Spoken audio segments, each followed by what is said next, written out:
Once again, Oda's phobia of mothers manifests in a terrifying way, this time with Loki narrowly avoiding having his eyes removed by his own flesh and blood. We just got one of the best chapters in One Piece history. Chapter 11. 54 is a seismic lawquake. After years of speculation, the legend of rocks finally begins to take shape. And yes, it was worth the 1,000-year wait. We've been following the spoilers closely, and now that the full chapter is out, we've had a decent amount of time to sit with it, talk it over, and start unpicking the insane amount of implications that Oda just dropped on us lowly mortals. This chapter has an extraordinary amount of consequences, ranging from rocks potentially using the abyss to travel to Elbaf, all the way up to Buggy being a Nefertari prince. We'll be talking about how Big Mom brought about Ragnarok, how Kuzan inherited the Chill fruit from the Admiral Rocks killed, how the Yami can create the abyss, how Buggy could very well be a true Nefertari that parallels Lily's younger brother, who built Thriller Bark, and a load of other things, so subscribe and enjoy. Okay, so initial thoughts on the chapter were just a straight up wow.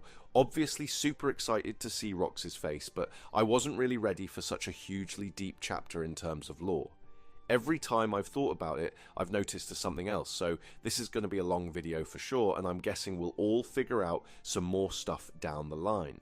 The fact that Blackbeard is Rox's son recontextualizes so much in the story, such as this scene on Whitebeard's ship. Whitebeard, someone who had both Rox and Roger's sons on his crew, granted an audience to Shanks, who's Garling's son. Shanks goes on to warn that Ace, Roger's son, is in danger from Blackbeard, Rox's son. Additionally, we saw a fight between Blackbeard and Ace, so Rox's son defeated Roger's son in a twist of fate. This is just a slither of how impactful the Blackbeard reveal is, and really adds to the idea that Blackbeard will go on to revive Rox in some sense.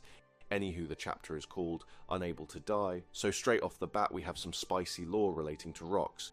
Being unable to die or being immortal is a big theme in One Piece, surrounding Emu, Joy Boy, Inherited Will, and now Rox, just to name a few.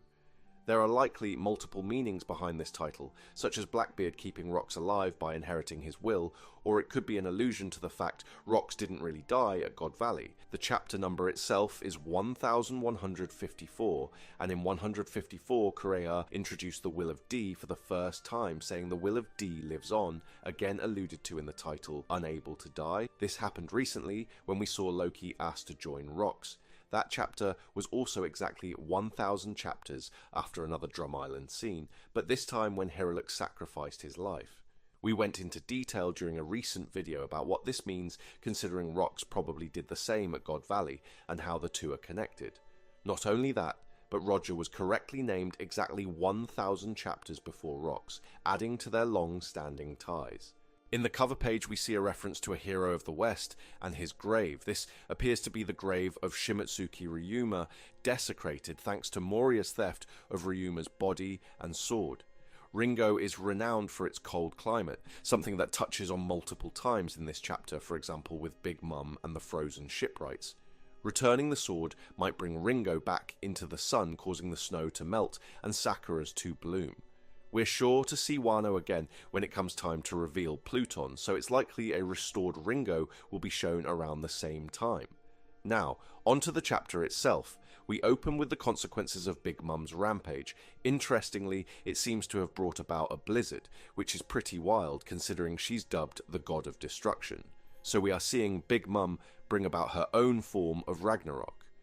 If we think back to 867, readers see a festival for the winter solstice, celebrating and welcoming the coming of the new sun 63 years ago. However, now it's revealed that instead of the sun coming, a great winter came, manifested in the form of snowstorms. So, again, Big Mom is bringing about some Ragnarok vibes, something shown in countless other media such as The Long Night in Game of Thrones. We see giant fishermen freezing, evoking imagery of frozen giants, Scotch and Rocks. Perhaps they are unaware that Elbaf is now restored, and they could even be remnants of a past age, preserved in time by the ice. Due to the frozen conditions of Elbaf, infighting began. This could be an allusion to the events of the Void Century if whatever broke up the supercontinent also caused a similar freeze. Next we see Harold talking to another giant. We hear that the old ways of Elbaf were to pillage and reave. Harold declares this way of life illegal under his rule, echoing what Doflamingo told us about justice being decided by whoever saw the top. This likely means that Harold overthrew a tyrannical leader years ago. However, the fact a royal devil fruit is passed down generationally does point toward it actually being Harold's father who condoned reaving. Later in the chapter, Harold is shown saying he reached out to his allies to overcome the hardships brought about by Big Mum's winter, including famine. This demonstrates there were some relations between humans and giants prior to the current timeline, and could suggest allied giants and humans have overcome similar winters in the past, for example during the Void Century. It also hints that the incident at the Reverie, revealed later in the chapter, could have contributed to the breakdown of these relationships. So Harold is fostering friendly interspecies relationships, something we know the world government doesn't dig too much. Following that, we have a section on baby Loki. He managed to return to the castle, but Queen Estrid dismissed Loki, blaming the recent disasters on him instead. But Loki's mother is mistaken. A child did bring about ruin, again confirming Big Mum is the god of destruction. So we're seeing another focus on perception in the Elbaf arc, this time with a mother who's scared of her baby because prophecy and rumour make her think her son is cursed. Baby Loki cried desperately as the soldiers took him out of the room. Pretty heart-wrenching stuff. We rarely ever see biological mothers, and unlike what we saw with Kuma's mum for example, this is a pretty harrowing depiction. The scene adds to the confusion surrounding Loki's development as a child, and is just another example in the story of people being misunderstood, judged superficially, and tossed away. We see the facts of this too via Haradin, who is preyed upon for being Loki's eldest brother. The following scene shows Harold flatten someone just to then immediately tell people not to fight each other because it's bad. That said, even though he's king, he addresses his people as brothers, so this guy's clearly a nice king, like King Cobra. It's here that Harold reveals he's brought enough foreign aid to save the country, thanks to their human allies. Harold says the giant will pay the humans back with all their might. So Oda is referencing the highly sought after combat strength of the giants and hinting this strength will come to aid the humans, which we can assume will be during the upcoming final war. In the following scene, we see yet another portrait of a dead woman. We covered this extensively in our Horcrux video, but in short, this panel, the portrait of Lily, the portrait of Sora, the portrait of Carmel, and the portrait of the woman on the St. Brice all demonstrate dead women, which is a bit eerie. What this means specifically is yet to be clarified, but it likely ties to memory, and keeping someone alive, which then ties into whatever weird connection Emu has with Lily, right? In the aftermath of Estrid's death, Harold is shown with baby Loki, whose eyes have now been covered. Notably, he's covered in scuff marks, and when Harold notices them, the guard says they were caused by... But the sentence cuts off, leaving a little mystery. The panel kind of makes it seem like the marks were caused by Loki's eyes somehow, like burn marks or something. We move on to the next scene, which is introduced by the narrator saying that Harold's relationship with his allies was working out well for the country, and it put an end to the uninhabitable blizzards.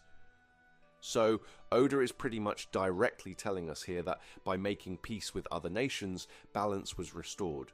In a panel that's almost as surprising as Rock's, we actually see a new female character design. The woman runs a bar on the coastline of the underworld where anyone and everyone is welcome. There's pretty much nothing to break down on this page except more a minor reversal of Loki being in the Heaven Realm and Haradin being in the underworld, so we'll have to wait for more chapters to know what's going on here. Next we get some Omega Spice about a historical reverie which took place 56 years ago. Roger set off on his infamous voyage 28 years ago, so exactly half of that. We discover the King Harold was snuck into the Reverie by an ally, meaning giants are not welcome at the Reverie during this period, or Harold didn't want to be seen. We learn that Harold went there to get answers, evoking what we saw with Cobra. Harold's cover was almost blown until an apparently unrelated murder took place, again echoing the Cobra scene. Rox also attended the Reverie, strongly implying Rox is royalty. The consequence of this cannot be understated. When you align this with the reveal Blackbeard is Rox's son, we can infer that Blackbeard is also of royal lineage. This is easy to believe for me personally, considering Blackbeard is Luffy's counterpart, and on the channel we've speculated for years that Luffy is a descendant of Joy Boy, and Joy Boy was from the royal family of the Ancient Kingdom. We'll unpack some of this Rock's reveal later in the video, but it's worth adding here that Rox is somehow involved in the murder that just took place at the Reverie he attended. Next, Jarul mentions an incident that happened at this Reverie. The word incident is a nod towards the God Valley incident, the Rocky Port incident, the Egghead incident, and the O'Hara incident, all four of which are pivotal moments in world history, so something massive likely did go down. Next, we hear Jarul suggest that within the world government forces, there's someone who is strong enough to sink a dangerous crew of giant shipwrights called the Gali Ra Warhammer Company. This is a play on Gale La, and Ra could be referencing the sun god Ra, but we'll leave that for now. Jarul goes on to say he's heard about a frozen giant army hidden somewhere, which are definitely going to be the giant prisoners frozen below Punk Hazard. This is where it gets particularly interesting. Later in 1154 we are told Rox killed a former admiral. In the same chapter the reader is told the Iron Hammer Giant's shipbuilding crew were defeated by someone strong, at the same time as being told someone froze a giant army, which we now see under Punk Hazard.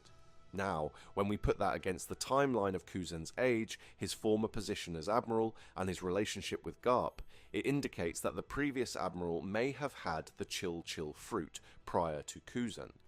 The fact they are an admiral would explain why they are powerful enough to take on giants, something we've seen Kuzen do with Saul and Little Oars Jr., and the fruit would explain the frozen giants under Punk Hazard. We've touched on this a long time ago, pointing out how the Mother Flame needs cooling, Emu's basement is frozen, and Punk Hazard has frozen giants underneath, which all suggest the Chill fruit played a key role in history, and will later play a key role in the endgame. This makes me think that fruit has been passed down in the Marines for a while, and possibly even the magma fruit too. Perhaps Kuzen is the first user that has defected from the Marines that wielded the ice fruit, breaking the normal cycle. Anywho, we jump forward 8 years, just like we did in Kuma's flashback. Considering the number 8 symbolically ties to infinity, the reason Oda uses 8-year jumps is probably just symbolic of the infinite cycle the One Piece world is currently stuck in. Back to the chapter, Harold implies he has brought together the warring factions within Elbaf, and that now he seeks to join the rest of the world. Someone witnessing Harold's words states he's changed so much, so it seems he wasn't always such a nice king. Next, there is a very small line where a villager teases Haradine's claim to the throne, calling him an illegitimate throwaway. Despite it being subtle, this is a massive nod to Joy Boy and Emu's upbringing, and it's the exact reason we recently speculated Emu became salty. The quote is followed by a mini time-lapse of Loki causing terror around the village, while the narrator tells us this is because Loki is scorned by the villagers. Again, this is a nod to Joy Boy and Emu, and it shows us Oda really is getting close to the Void Century flashback.